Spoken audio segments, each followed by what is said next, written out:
히브리서의 주제는 예수님의 위대하신 예수님입니다. 히브리서 저자는 신앙이 흔들리는 유대 그리스도인을 향해서 위대하신 예수님을 설교합니다. 예수님은 선지자들보다도 위대하시고, 예수님은 천사들보다도 위대하시고, 예수님은 모세보다도 위대하십니다. 심지어 가장 존귀하며 가장 영광스러운 구약의 대제사장들보다도 위대하십니다. 그런데 문제는 구약의 대제사장들은 레위 지파 소속입니다. 아론의 직계 아들이 세습하게 되어 있습니다. 근데 예수님은 유다 지파 소속 다윗의 후손으로 이 땅에 오신 겁니다. 그 예수님이 어떻게 대제사장이 되실 수 있을까요? 히브리서 저자는 구약 성경에 딱 한 번 나오는 아주 중요한 말씀을 인용합니다. 시편 110편 4절의 말씀입니다. 너는 멜기세덱의 서열을 따라 영원한 제사장이라. 메시아적인 예언의 말씀입니다. 이 말씀을 인용하면서 예수님은 아론의 반차를 따르는 제사장이 아니라 멜기세덱의 반차를 따르는 영원한 제사장이라고 그렇게 말씀합니다. 이렇게 예수님의 위대함을 설교하면서 또 한편으로는 신앙이 흔들리는 유대 그리스도인들 강력하게 경고합니다. 히브리서 5장 11절부터 6장 20절까지는 경고의 말씀입니다. 히브리서에는 총 5번에 걸친 경고의 말씀이 있는데 5장 11절부터 6장 20절의 이 경고의 말씀은 세 번째 경고의 말씀입니다. 지난 시간에 말씀에 둔감한 사람이라는 제목으로 말씀을 드렸습니다. 유대 그리스도인들이 왜 예수님을 믿는 신앙이 자꾸 흔들릴까요? 로마 제국의 핍박이 너무 엄청나기 때문일까요? 유대교의 회유, 돌아오라. 유대교의 회유가 아주 집요하기 때문일까요? 아닙니다. 예수 그리스도를 믿는 신앙이 확실하지 못하기 때문에 예수님의 위대함을 믿어야 되는데 그 믿음이 약하기 때문에 신앙이 뿌리채 흔들리고 있는 겁니다. 왜 예수님의 위대함을 그들이 확신하지 못할까요? 지난 시간에 설교 말씀을 여러분 기억하셔야 됩니다. 말씀을 듣는 일에 둔감하기 때문에 그렇습니다. 결국 말씀을 듣는 일에 둔감하니까 예수님의 위대함을 확신하기는 하지만 자꾸 흔들리게 되는 겁니다. 신앙생활을 오래 했는데 그래서 다른 사람에게 말씀을 가르칠 정도로 선생이 되어야 함에도 불구하고 여전히 신앙의 초보를 걷고 있는 겁니다. 영적인 어린아이와 같다는 겁니다. 영적인 어린아이 특징은 뭘까요? 지난 시간에 세 가지를 말씀을 드렸습니다. 첫째, 영적으로 무지합니다. 둘째, 영적으로 무능력합니다. 셋째, 영적으로 무분별합니다. 자, 오늘 본문 바로 앞에 히브리서 5장 13절과 14절을 보시면 어린아이와 장성한 사람을 대조하고 있습니다. 어린아이는 젖을 먹어야 하고요. 장성한 사람은 단단한 음식을 먹을 수가 있는 겁니다. 영적으로도 마찬가지입니다. 어린아이는 초보적인 신앙을 갖고 있고요. 장성한 사람은 성숙한 신앙인이라고 볼 수가 있습니다. 여러분 말씀에 둔감한 사람이 아니라 성숙한 신앙인이 될 수 있기를 바랍니다. 그래서 지난주 설교 제목과 이번 주 설교 제목을 잘 연결시켜야 됩니다. 말씀에 둔감한 사람이 아니라 말씀에 예민한 사람, 성령에 예민한 사람이 되어서 성숙한 신앙인으로 살아야 한다는 말씀입니다. 갓난아이나 어린아이가 있죠. 신체적으로 성장하지 못한다면 어떻게 될까요? 영적으로도 한번 생각해 보세요. 영적으로도 어린아이입니다. 갓난아이입니다. 성장하지 못한다면 어떻게 될까요? 우리가 예수님을 믿으면 구원을 받습니다. 우리가 받은 구원을 교리적으로 세 가지 측면에서 설명할 수가 있습니다. 단순하게 예수 믿으면 구원받는다, 그렇게만 이해하고 계시는데 좀 더 깊은 의미가 그 안에 담겨 있습니다. 첫째, 맨 처음 예수님을 믿을 때 우리가 구원받습니다. 그것을 과거의 구원 이렇게 표현을 합니다. 교리적으로 보면 칭의, 중생, 양자라고 표현하게 되는 겁니다. 그 다음에 둘째, 이 땅에서 우리가 죽는 날까지 교회 생활을 하고 신앙 생활을 하게 됩니다. 이것을 현재의 구원 이렇게 표현합니다. 교리적으로는 성화라고 표현할 수가 있겠죠. 그리고 셋째, 죽음 이후 천국에 들어가게 되는데요, 그것을 미래의 구원이라고 표현하고요, 교리적으로는 영화 이렇게 표현하는 겁니다. 맨 처음 예수 믿을 때 과거의 구원이죠. 중생, 거듭났다는 겁니다. 칭의, 의롭다함을 얻었다는 겁니다. 양자, 하나님의 자녀로 입양이 되었다, 그런 의미입니다. 그래서 하나님을 아버지 부를 수 있는 겁니다. 그런 다음에 이제 평생 우리가 이 땅에서 교회 생활을 하면서 신앙 생활을 합니다. 이걸 성화, 예수님을 닮아가는 삶입니다. 신앙의 훈련을 통해서 성화의 삶을 사는 거고요. 그 다음에 우리가 죽는 날 천국에 입성하게 되겠죠. 그것을 영화라고 표현합니다. 예수님처럼 영광스러운 모습으로 변화가 될 겁니다. 미래의 구원이죠. 그럼 예수 믿고 과거의 구원을 받았을지라도 우리가 신앙생활을 해야 될 이유, 교회 생활을 해야 될 이유가 바로 여기에 있는 겁니다. 예수 믿고 구원받았지만, 과거의 구원을 받았지만 우리의 신앙이 계속 성장하고 성숙해 가야 하기 때문에 그렇습니다. 신앙이 성장하거나 성숙하지 않는다면, 정체된다면 세상의 유혹, 시험을 이길 수 없습니다. 마귀 사탄의 공격을 이길 수 없습니다. 거룩하고 성결하게 살 수도 없고요, 그리고 사명에 살 수도 없는 겁니다. 본문 2절을 보시면 성장과 성숙을 한마디로 완전 이렇게 표현했습니다. 그래서 성장, 성숙을 완전한 그리스도인, 완전이라고 우리가 표현하고 있는 겁니다. 어떤 사람의 신앙이 5년 전과 똑같다면, 아니 10년 전과 똑같다면, 아니 맨 처음 예수 믿을 때와 변함없이 똑같다면, 그것은 진짜 끔찍한 일이 되는 겁니다. 어떻게 하면 우리의 신앙이 성장하고 성숙하며 오늘 본문에 있는 표현대로 완전을 향해서 나아갈 수 있을까요? 히브리서 저자는 오늘 본문에서 세 가지를 우리에게 말씀해 줍니다.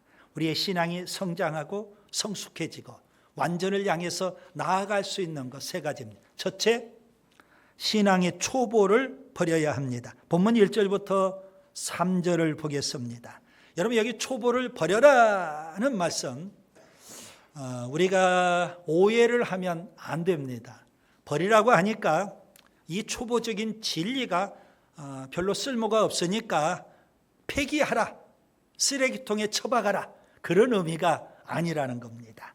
초보에 매달려 있지 마라, 초보에 얽매이지 마라, 초보에 머물러 있지 마라, 그런 의미입니다. 그리스도의 도의 초보는요, 가장 중요한 진리입니다. 가장 기본적인 진리입니다. 그것을 오늘 본문에는 6가지로 말씀을 했거든요. 그것을 2가지씩 쌍을 이루어서 보면 3가지라고 볼 수가 있습니다. 제가 이렇게 해석해 드리려고 합니다. 자, 3가지인데요. 첫째, 회개와 믿음입니다. 이것은 신앙의 입문입니다. 신앙생활을 하려면 맨 먼저 회개와 믿음이 있어야 되는 겁니다. 죄를 철저히 회개하고 예수님을 믿는 믿음이 있어야 돼요. 그거 없으면 얼렁뚱땅 예배당에 들어왔다고 해서 신앙생활이 되는 것 절대 아닙니다. 교리적으로는 이 회개와 믿음을 회심이라고도 표현합니다. 회심한다, 이렇게 표현하죠. 그 다음에 둘째, 세례와 안수가 있습니다. 이것은 교회의 입문, 이렇게 표현합니다. 신앙의 입문이 있고 그 다음에는 이제 교회의 입문입니다. 교회에 들어오는 거죠. 그러면 세례를 받아요. 물세례를 받죠. 예수 믿고 구원받은 사람을 향해서 교회에서 물세례를 베풉니다. 그런데 오늘 본문을 자세히 보시면 세례들 복수형으로 되어 있어요. 그러면 물세례만 있는 게 아닙니다. 성령 세례가 있어요. 성령 세례도 또 둘로 나누어지죠. 맨 처음 예수 믿을 때 성령이 베푸시는 성령 세례, 그 다음에 예수 믿고 구원받은 이후 예수님이 베푸시는 성령 세례가 있어요. 그 성령 충만이라고도 표현하게 되죠. 아무튼 세례들 복수형으로 쓰고 있습니다. 그 다음에 안수가 있습니다. 목회자가 안수를 하죠. 물론 목회자를 통해서 하나님이 주신 복을 우리가 받기 위해서 안수를 받기도 하고 안수를 행하기도 합니다. 그런데 더 중요한 게 있습니다. 안수를 통해서 직분을, 임직을 시키는 겁니다. 장로님, 권사님, 안수 집사님, 안수를 통해서 직분을 위임하게 되는 거죠. 그래서 세례와 안수는 교회의 입문이다 이렇게 보시고요. 그 다음에 셋째, 죽은 자의 부활과 영원한 심판 있습니다. 이것은 천국의 입문 이렇게 표현할 수 있겠습니다. 죽은 자의 부활, 우리가 예수 믿고 평생 신앙으로 살다가 죽습니다. 죽으면 부활을 해서 천국에 들어가게 되는 겁니다. 그래서 우리가 죽지만 우리는 죽음을 두려워하지 않습니다. 눈 뜨면 부활하면 천국이 우리 앞에 전개가 되는 줄 믿습니다. 신앙인은 부활해서 천국에 입성해서 영생복락을 누리게 될 거예요. 불신앙인은요,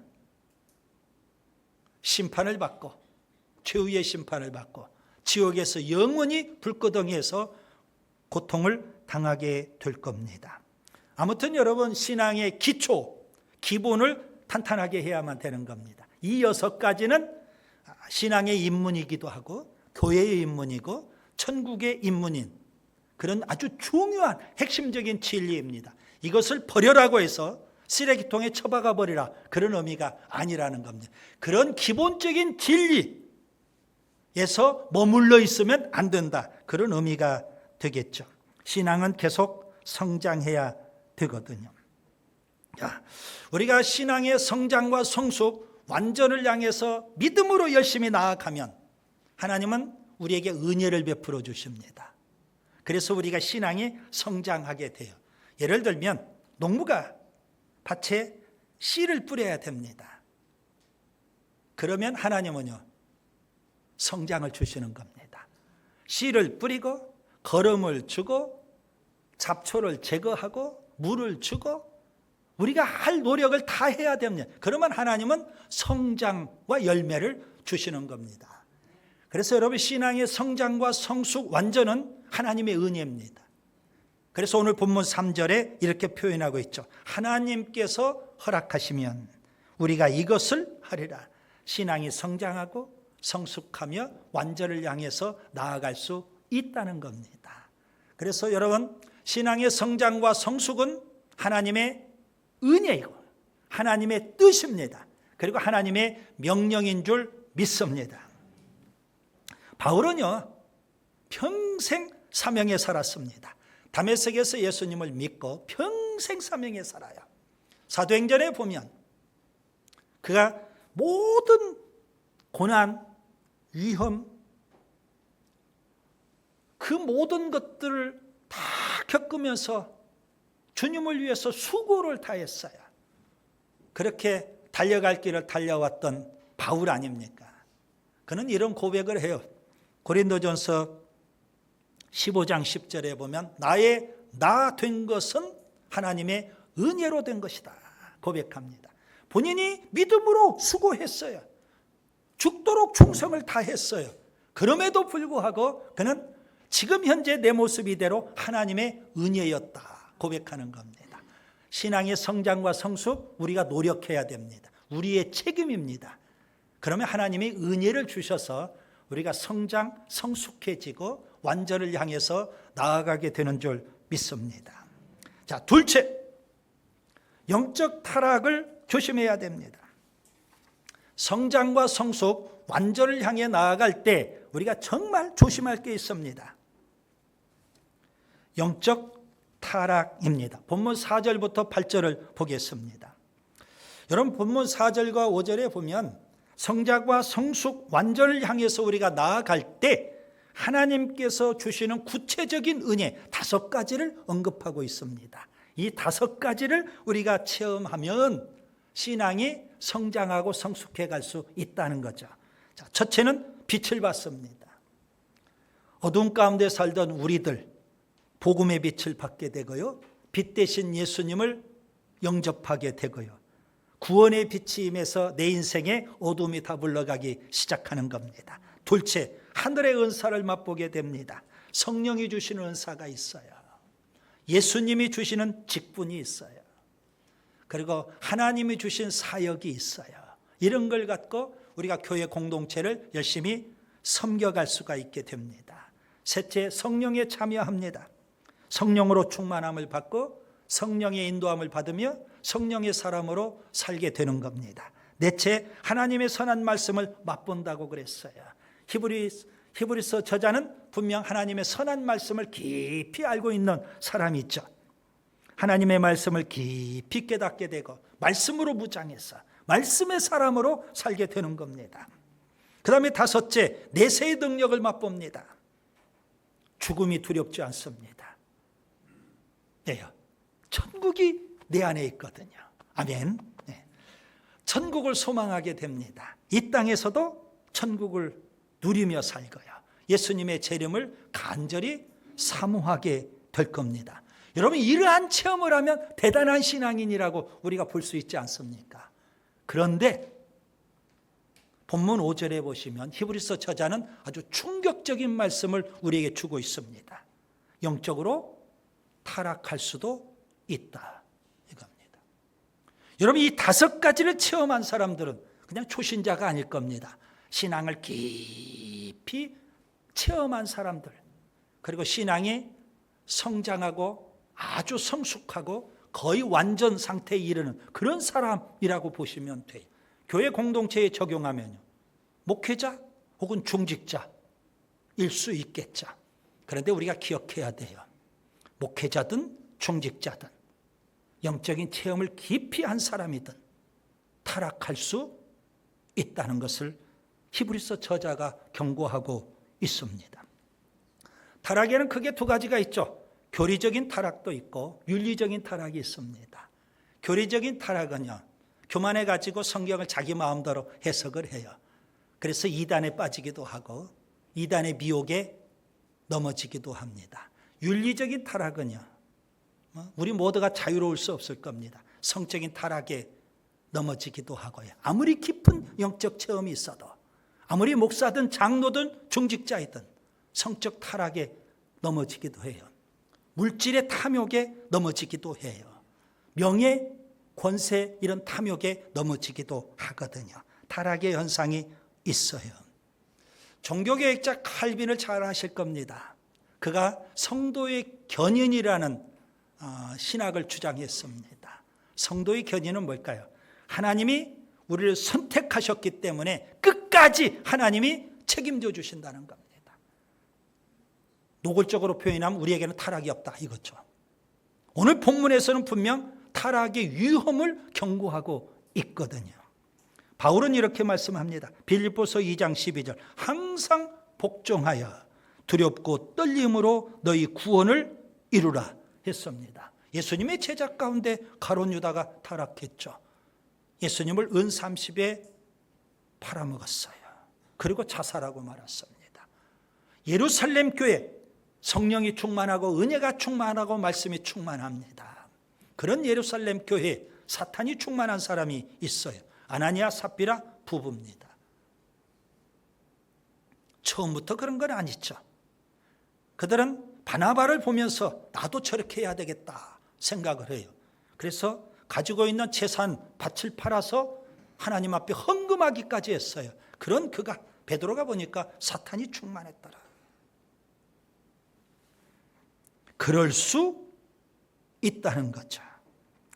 사람들이 깊은 은혜를 체험하면서 왜 타락에 빠지게 될까요? 지금 신앙이 흔들린 유대 그리스도인들 자칫 잘못하면 타락의 길로 가는 거예요. 그래서 강력하게 지금 경고하고 있는 겁니다. 타락하면 안 된다. 왜 이런 일이 벌어질까요? 여러분, 본문 7절과 8절에 답이 있습니다. 저는 본문 7절과 8절을 토양의 비유 혹은 땅의 비유 이렇게 표현해 봅니다. 우리 모두가 다 마음, 토양 있죠? 토양. 거기에 하나님께서 하늘에서 비를 내려주십니다. 어떤 토양은 채소, 아주 좋은 것들을 내고요. 어떤 토양은 가시와 은건키, 쓸모없는 것들을 내기도 합니다. 그것을 영적으로 비유하면 우리 마음이 땅이고 토양입니다. 예수님은 씨 뿌리는 자 비유해서 좋은 땅도 있고 길가도 있고 가시떨길도 있고 돌밭도 있다. 그렇게 표현하셨죠.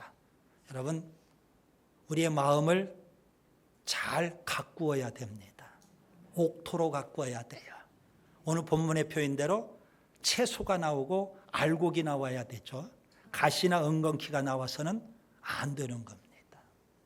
왜 사람들이 은혜를 체험해 놓고도 타락에 빠지게 될까요? 우리의 마음이에요. 우리 마음에 달려있는 거예요. 우리 마음을 잘 관리해야 되는 겁니다. 그래야만 마귀 사탄이나 세상이 우리 마음에 가라지를 뿌린다 할지라도 우리가 거기에 넘어가지를 않는 겁니다. 그래서 히브리서 저자는 타락의 위험을 경고하고 있다. 그 다음에 셋째, 믿음의 사람을 본받아야 합니다. 본문 9절부터 12절을 보겠습니다.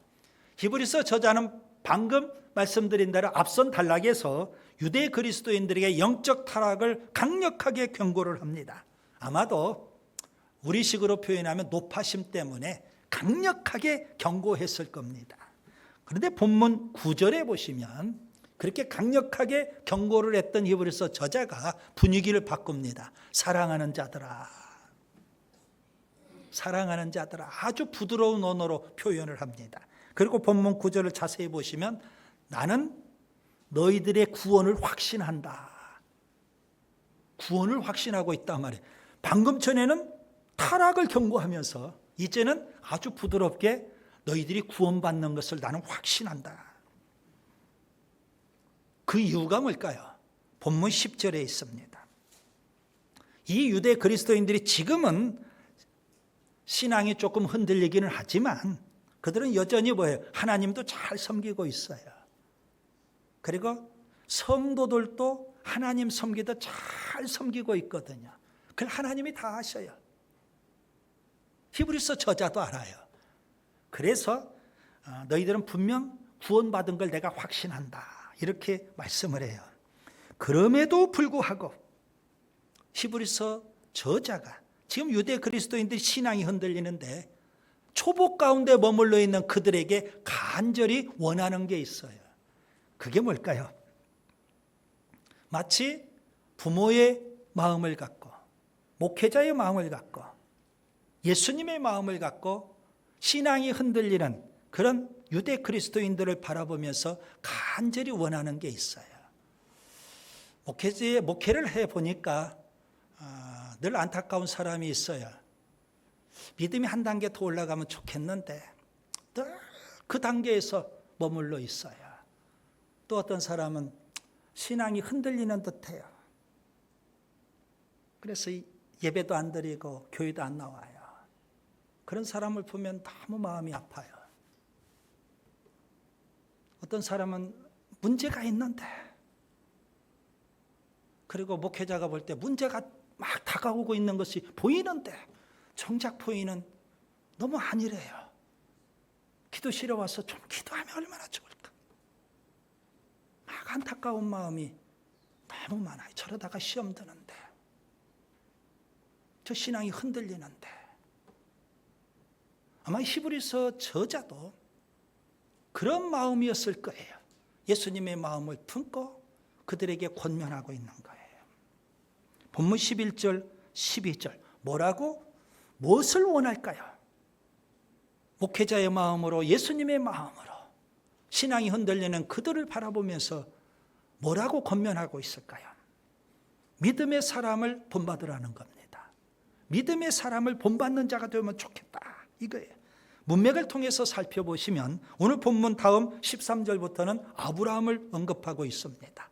자, 그러면 오늘 본받아야 될 사람은 누굴까요? 아브라함처럼 믿음의 사람을 본받자 이겁니다. 결론으로 말씀드려 아브라함은 신앙이 흔들리지 않았거든요. 지금 신앙이 흔들리는 유대 그리스도인들에게 히브리서 저자가 권면하는 것, 원하는 게 뭐예요? 너무 안타까워요. 흔들리고 있는 그들을 바라보면 아브라함처럼 믿음의 사람을 본받았으면 좋겠다. 그래서 흔들리는 그 신앙이 빨리 극복이 됐으면 좋겠다. 그런 의미가 그 안에 담겨 있어요. 여러분 11절과 12절을 좀 더 자세히 볼 수 있기를 바랍니다. 히브리서 저자가 두 가지로 정리를 하죠. 하나는 너희 각 사람이 동일한 부지런함을 나타내어 끝까지 소망의 풍성함을 이루어야 하되겠다. 부지런함을 가져라. 소망이 좀 풍성하면 좋겠다. 다른 하나는 게으르지 말고 믿음과 오래 참음으로 약속을 기업으로 받은 믿음의 사람을 본받으면 좋겠다. 이렇게 말씀을 해요. 여러분 여기서 우리가 배워야 될 소중한 교훈이 있어요. 믿음은 부지런함이에요. 믿음은 게으름이 아니에요. 믿음은 오래 참음이에요. 그러면 역으로 보시면은요, 게으르고 부지런하지 못하고 오래 참지 못하는 것은 불신앙이거든요. 하나님이 약속을 하셨잖아요.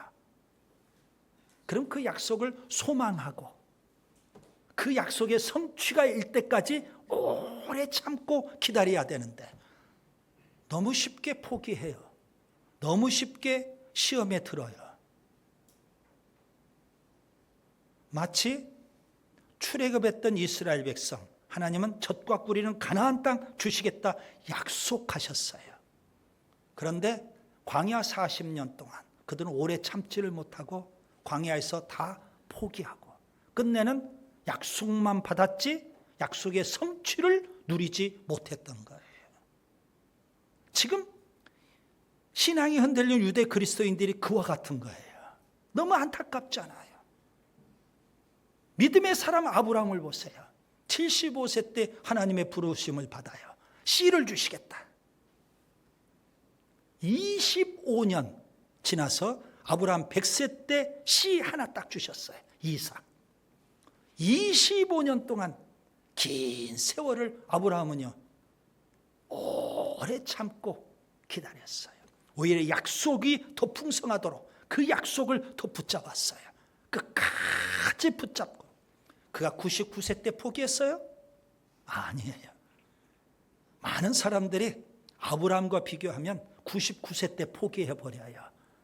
24년을 참고 기다리다가 에이, 믿어봐야 별거 없네. 그러면서 포기해버려요. 하나님은 아브라함 100세 때 이삭을 주셨거든요. 그게 신앙이에요. 출애굽 1세대 약속은 받았는데 광야에서 다 죽은 것은 그게 불신앙이에요. 믿음의 사람을 열심히 본받으라는 겁니다. 신앙은 뭐라고요? 열심이에요. 부지런함이에요. 게으름은 신앙이 아니에요. 오래 참음이에요. 끝까지 참는 거예요. 기도하고 한두 번 기도하고 단방역처럼 응답받기를 원하십니까? 한두 번 기도해놓고 응답 없네. 기도해봐야 소용없네. 예수 믿어봐야 소용없네. 목사에게 안수 받아봐야 소용없네. 그런 사람들이 많아요. 그리고 평생 기도실을 멀리하고 살아요. 시험 들어가지고. 기도는 언제까지 하는 거예요? 응답 받을 때까지 하는 게 믿음이에요. 하나님은 살아계시거든요. 하나님은 전능하시거든요. 그래서 하나님은요 반드시 약속하시고 응답해 주시는 줄 믿습니다. 이제 말씀을 정리합니다. 히브리서 저자는 예수님의 위대함을 설교하면서 또 경고의 말씀을 줍니다. 말씀에 둔감한 사람, 말씀에 게으른 사람이 되지 말라는 겁니다. 성숙한 신앙인이 되어야 한다는 겁니다. 신앙의 초보에만 머물러 있으면 안 되겠죠. 영적 타락을 조심해야 됩니다. 영적인 깊은 체험이 있다 할지라도 타락할 수 있거든요. 믿음의 사람을 끝까지 열심히 본받아야 되는 줄 믿습니다. 살아계신 하나님, 우리에게 주신 약속을 붙잡고 그 약속은 반드시 성취된다. 그 믿음으로 나아갈 수 있기를 바랍니다. 기도합니다. 주님 감사합니다. 시험